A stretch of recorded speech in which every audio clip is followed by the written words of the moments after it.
Well, hello, I'm here again. I've changed a little bit because it's a bit easier for me to be different, and I hope that doesn't upset too many people and that you'll come to love my new look as much as my hairdresser does. Anyway, moving on, we got up to the point where the Roman Church was doing its thing and the Pope was governing everything. Along came two people that I need to tell you about. First one is a man called Luther. And Luther, he had a lot of different ideas, which a lot of people were thinking at the time about what you might call rejigging the Roman Church. And there were some good ideas in there. And one of the things he thought was a good idea was for everybody to read the Bible because they didn't, because they couldn't, because it was in a different language. So a lot of changes were going on as the world, or at least the European world, was developing. And these were going to have an impact on the church. But the Pope didn't want it to have an impact on the church. And so Luther had to go and make his own church, or at least that's what a lot of people did on the back of Luther.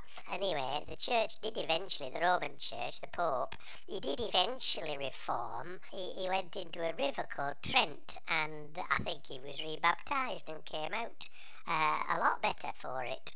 Um, but in the meantime, there was another man, and he was called Henry, and he's King of England, and he was the 8th Henry that ruled, and he did not like women, no, because he chopped off their heads. And he didn't like monks neither. He took all their things away from them, and the nuns as well.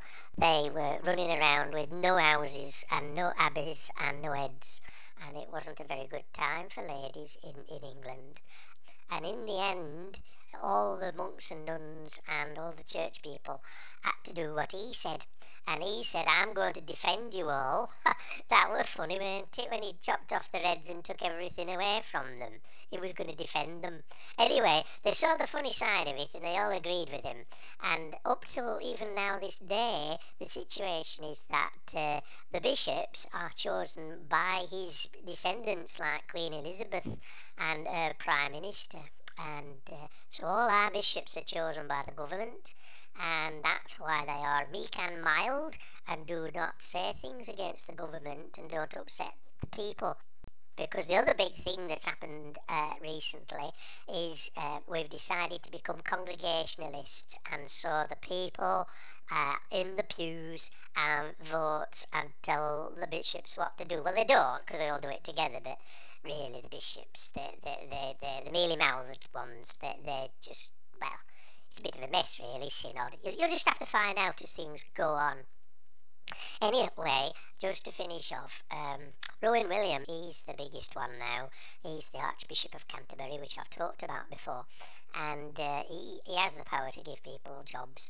But when he's making a bishop, like he tried to, I think he wanted to make somebody a bishop this summer, but he couldn't because the people didn't like it, because they didn't like this man for some reason. And anyway, even though Rowan thought he was probably good as a bishop, he didn't think he wanted to upset the people.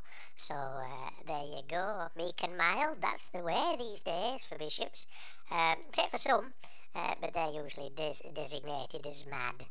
Uh, that's all I've learnt from my history books and reading the papers, and my next talk I think needs to be a little bit more about the Pope and his forthcoming visit, and of course the up and coming election, and some good news on that front, ladies and gentlemen.